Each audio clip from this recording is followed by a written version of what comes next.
What's going on, guys? You got Kyle from Sped Bets here, bringing you guys a quick little breakdown. Not really a breakdown. I'm not going to be breaking them down too in depth. Just going to give you guys the best bets, get you in, get you out. Hopefully, you guys can make some money with me. And then just another thing, we are on a 13-week profitable streak with the straight bets in the Discord. You don't have to pay for shit. It's literally free. I send you this every single time I place a bet. I send it in the Discord. I don't understand. What else do I have to do?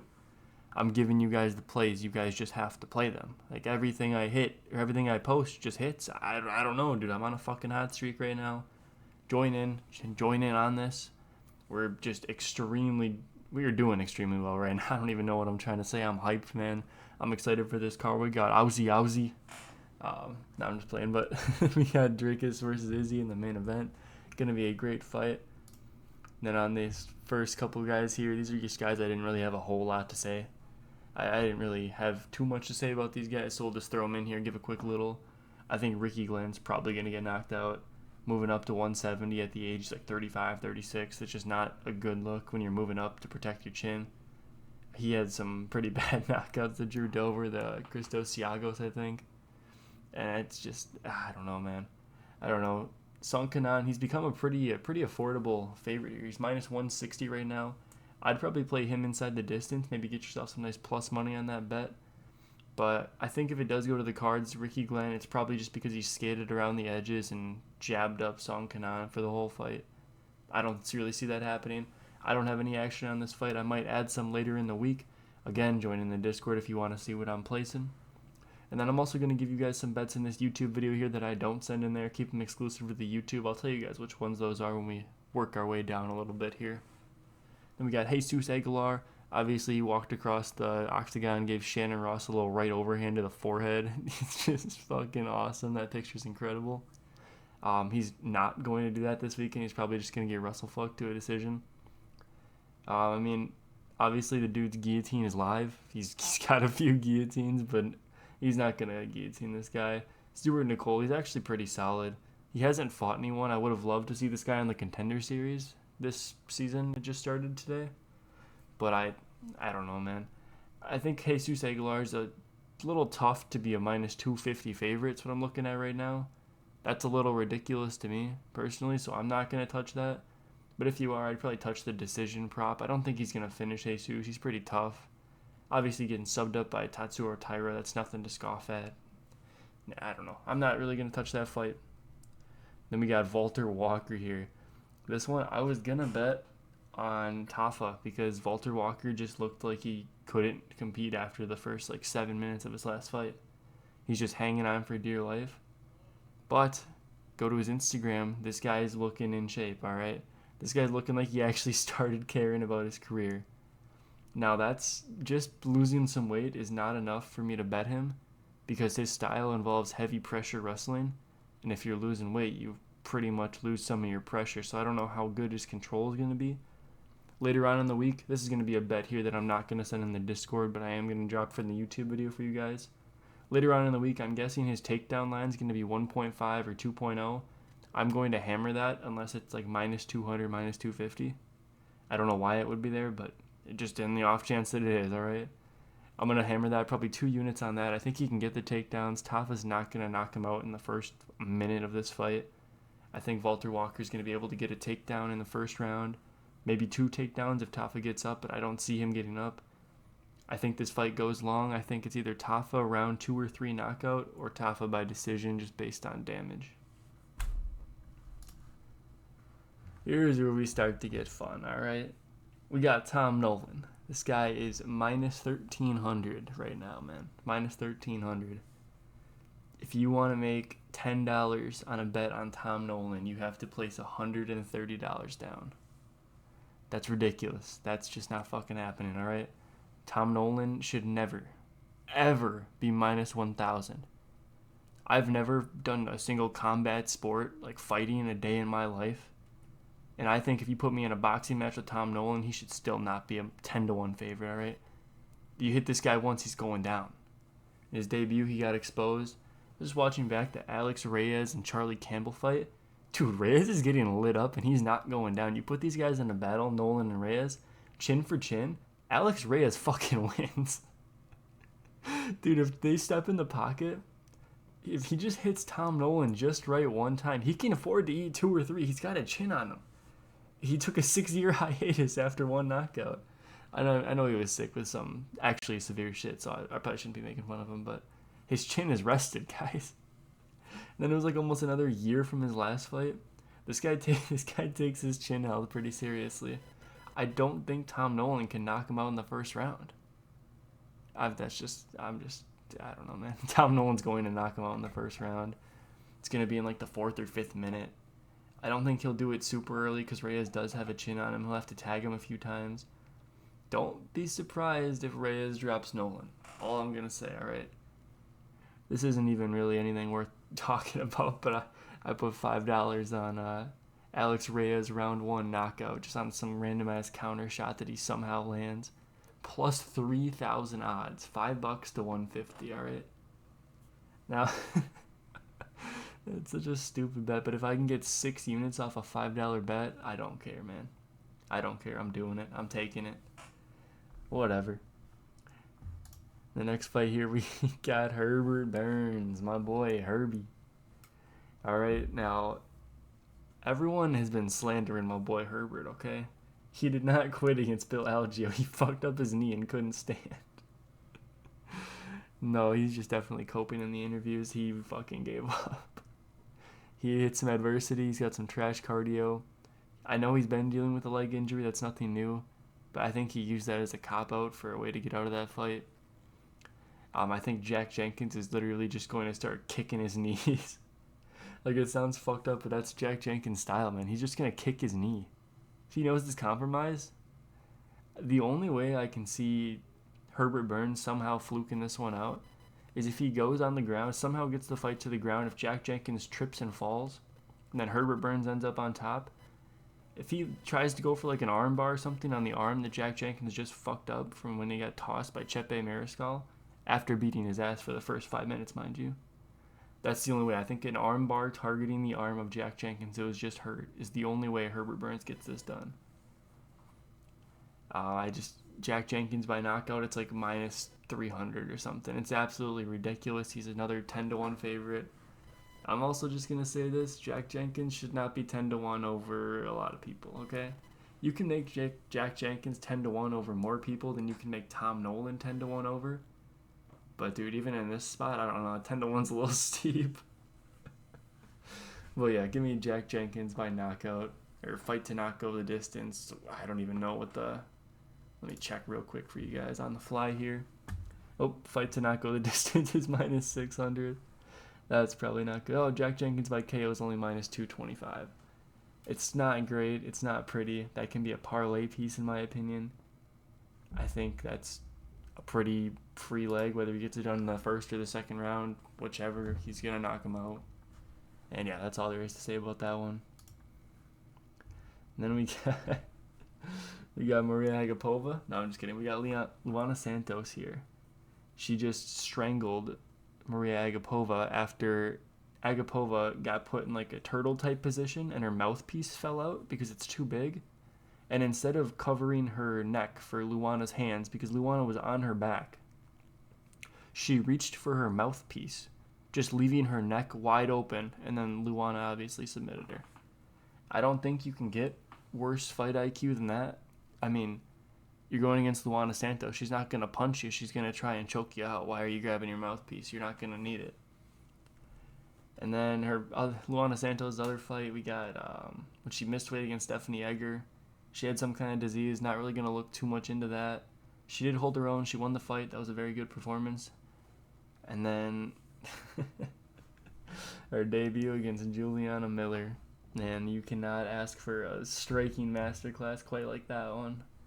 I'm very happy to say I think Luana Santos has kind of fallen into her groove. Her striking has improved tenfold. Because what I was looking at in that fight against Juliana Miller was some of the worst striking I've ever seen from both sides.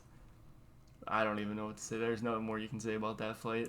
I mean, this fight, the prop I'm targeting for this one is Luana Santos inside the distance, decision, no action.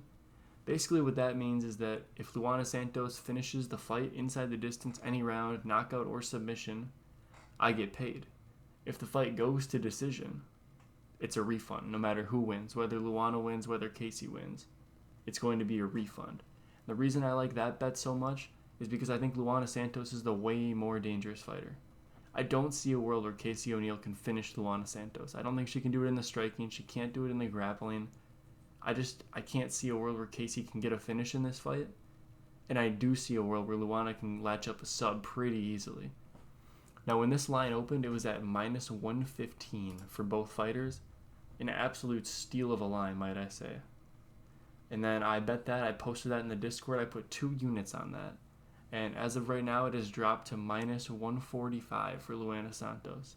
That's honestly still pretty valuable in my opinion. I'd play that up to minus 160 or so because I just think, like I said, she's the only one that can get a finish in this fight. Also, I touched her submission prop as well a little bit just on the side. I think plus 550 is disrespectful. I think Casey O'Neill coming off of a submission, going against a very dangerous girl on the ground. She has insane judo throws. She can get the fight to the ground. That's not going to be a problem for her. I think plus 550 is a little disrespectful. So I hit that. And I'm pretty invested in Luana Santos. I probably shouldn't have been this invested in case Casey O'Neill flukes one out. But I don't really give a shit. It's my girl Luana. When her line opened up against Casey O'Neill, because she came in as a semi-short notice replacement, probably 3.5 weeks since she fought a month ago, she was actually the dog, Luana, on opening. Plus 130. And against Casey O'Neill, I had to hit that. Luana Santos at dog money against Casey O'Neill's trash ass is an absolute lock. Put 2 units on her at plus 130. Now she is minus 160. Alright, that is some absolutely disgusting value. Again, I'm going to keep saying it over and over until you guys listen to me. If you joined the Discord, you saw when I sent that out, you could have got those same odds. Now you're paying chalk. So, it is what it is. You guys join, you start winning. If you don't join, you just enjoy the videos. That's alright too, man. And here we go, my boy Leech. I am very excited to see Leech back in action at the press conference. I am not excited to see Leech back in action in the cage because Carlos Prates is going to fold him. I know the Leech is extremely durable, never been knocked out, but he's also never fought someone quite like Carlos Prates. The way this guy, it's like he has an x-ray of the human body in his head at all times. This guy knows exactly where your liver is, and he hits it every time he goes to the body. He's not ripping shots up the center to the body. If he's shooting a knee, and I saw this in another YouTuber's breakdown, High Kick Fight Picks is the name of the guy. He said this, and I thought this was very accurate. He said that Carlos Prates throws his knees like uppercuts. And I think that's just such a great way of putting it. This guy, his knee is like another punch. The way this guy uses his knees is very unique. I know we have a lot of good guys. They'll spam their knees. They'll get that knee, dig it in real good into the ribs. Carlos Prates is like a sniper for the liver. This guy hits it every single time. That knee against, who was that, Charlie Radke, that wasn't one and done, all right? He'd been working on that. He hit that a few times before. The liver was already starting to flare up a little bit, and then that final knee just folded him like a lawn chair. And I'm struggling because I see people saying Leech is so durable, Prates can't finish, and Leech is going to come in late in the fight. I don't think he'll be able to, man. He's 36, coming off a 2-year layoff for a spine surgery. That's not something you really come back from. I don't know. I see Carlos Prates lighting up the body. Leech has got to keep the hands low if he doesn't want to get finished. It's going to open something up top. Probably a nice straight down the pipe's going to sit him down and finish him off with some ground and pound. I'm super high on Carlos Prates. Unfortunately, he is pushing a minus 400 favorite. Now I'm going to run it back and say it, repeat it, guys. Carlos Prates opened up at minus 175. I had been targeting this fight since it was announced. I knew this fight was going to be a lock for me. I put my biggest bet that I have ever placed on a single straight money line. I have 10 units on Carlos Prates at minus 175. Now, obviously, you're not going to get that line again. So I'm sorry about that. Maybe I should have made this video the day I did that. But within probably 30 minutes, that line was already up to minus 300. And then it bounced up and down a little bit. He settled in around 250 for a while. And now he's back up to almost minus 400. So I'm super happy with my line. I beat the line movement whether I win the bet or not. I can't say that I'll be happy if I lose the bet, but I can know that I made a good read and I judged the fight correctly because everyone else seems to be on the same page as me here. We got Tai Tuivasa taking on Jairzinho Rozenstruik. All right, this fight right here, this is going to be a little controversial out of me, all right? I think Jairzinho is just as bad as Tai Tuivasa is, okay? Jairzinho barely finished Shamil Gaziev, and Shamil Gaziev is not good. Now, if it wasn't for that dirty little rat in Shamil's corner, the translator that translated to the ref that Shamil told his coach in Russian that he couldn't see, if it wasn't for that dirty little translating rat, that fight would have continued, and Jairzinho would not have finished Shamil. It wasn't even technically a finish. It was like a retirement, is what they call it. But whatever, we'll stop talking about Shamil, all right? He's healing up from his hand injury. He'll be back soon. I think that Tai Tuivasa's chin, everyone's talking about his chin. I hear it this week. I'm seeing people on Twitter, seeing people in Discord, they're saying, Tai Tuivasa, he could have won this fight years ago, but his chin's just gone now. He can't compete anymore. I don't think his chin's gone at all. I think his chin's still intact. He got subbed by Volkov, subbed by Tybura. You don't love to be subbed by Tybura in the first, all right? But Jairzinho's not going to shoot a takedown. I don't think this guy's ever landed a takedown in the UFC. So this is a very favorable matchup for Tai in that way. I also think that Jairzinho is going to fight pretty smart like he did against Shamil. He's going to back up. He's going to jab. Now, there is a world where Tai Tuivasa just steps in the phone booth, says fuck it, and starts wailing hooks. That's a world that I can also see, okay? I think there's two ways this fight goes right here. It's either Rozenstruik by a technical decision, which I know a lot of people are just calling knockout like it's nothing. It's easy knockout. Tai's chin's gone. He's getting knocked out by Pavlovich and Gane, and the Gane one was just a body shot spam. I don't think you can look too much into that and say his chin's just absolutely gone. I think his last fight against Marcin Tybura, he didn't take any damage. He just got choked out, alright? That's not a horrible thing. And it's Volkov, that fight was a little bit worse. That choke was pretty nasty. The Ezekiel, you love to see that. But yeah, I think this fight goes long. Another bet that I'm going to give you guys in here in the YouTube channel. Just a little sprinkle, a little half unit on that fight to go the distance. Plus 400. If you want to get a little dicier, you can do Jairzinho by points at plus 700. Okay? I kind of like that. I'm not going to lie. I kind of like that. On to the next one here. We got the crotch sniffer, Mateusz Gamrot. This guy, his game plan is simple. Stick his face in your crotch, pick your legs up, dump you on your back, and lay there. He doesn't deviate. He doesn't fuck around usually. He knows his game plan. He knows what he has to do, and he does it every single time. He got like 11 takedowns against RDA. Absolutely disgusting. Every time he took him down, RDA would just butt scooch over to the cage, stand back up, and then repeat the whole fight. Obviously, the fight's going to decision if Gamrot's winning. He's not finishing anybody. And then Dan Hooker, he has a chance, okay? Gamrot, he gets touched a little bit. Sometimes he gets a little too confident. He forgets who he is for the first, a minute and a half of the fight. He got dropped by old man RDA. He's been dropped by a bunch of people. There is a world where Dan Hooker can clip him just right and put him out. So to cover my ass on that bet, I have the same bet that I did with Luana Santos. I did that for Dan Hooker. Inside the distance, decision, no action. Again, so if Dan Hooker can knock him out, I get paid. If Mateusz Gamrot nut hugs him to a decision, I get my money back. In my opinion, it's a risk-free bet because I don't see a world where Gamrot finishes it. And that line opened up at plus 170. Threw 2 units on that.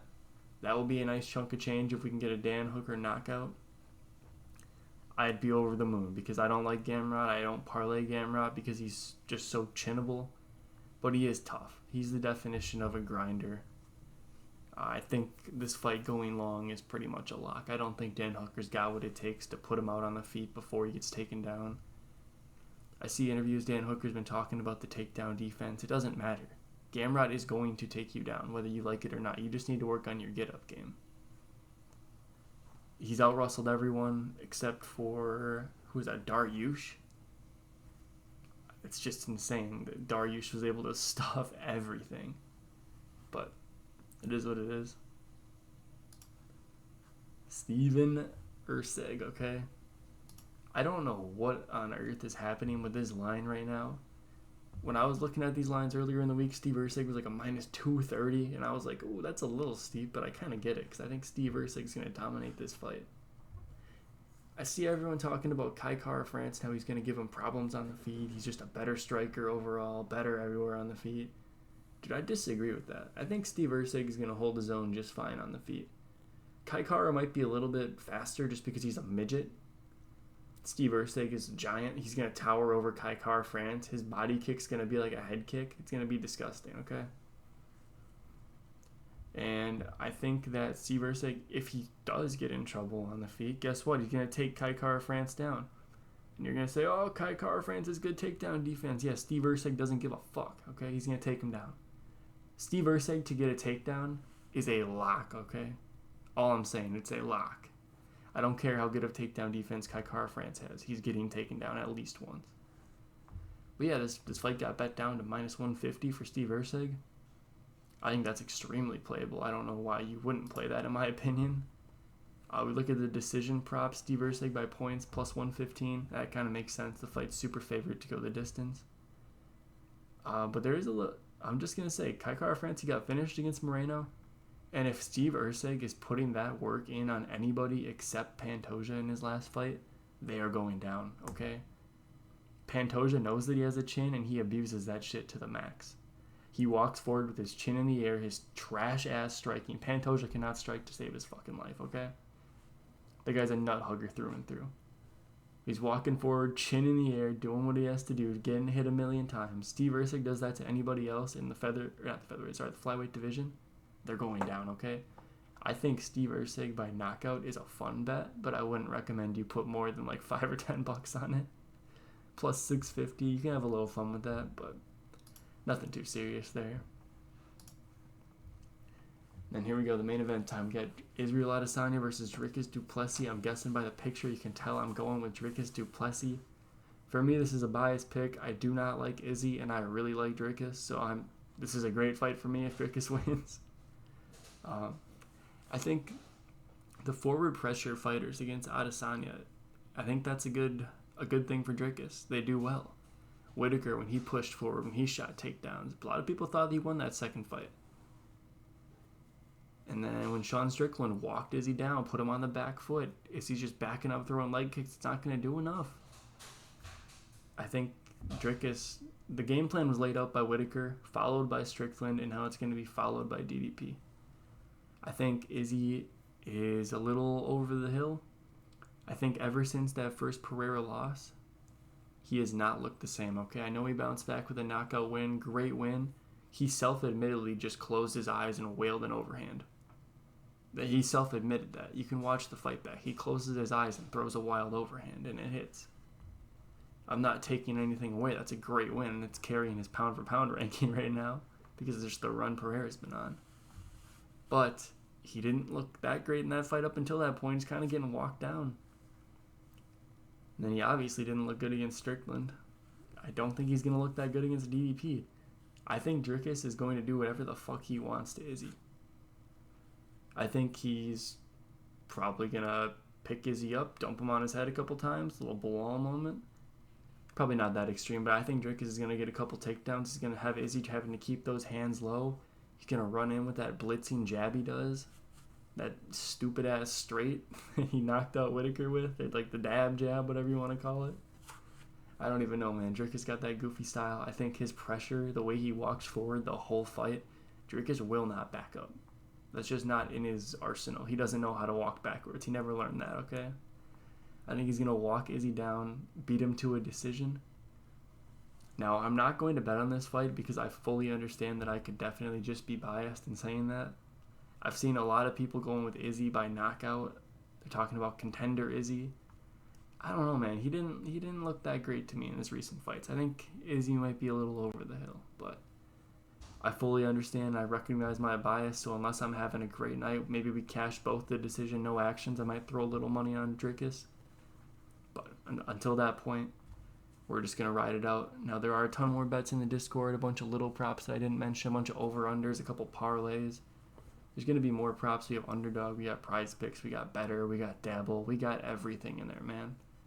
We got NFL coming back, NHL coming back. We absolutely crushed those sports last season. We're coming back to do it again. And yeah, we'll catch you guys in the next video. Peace out.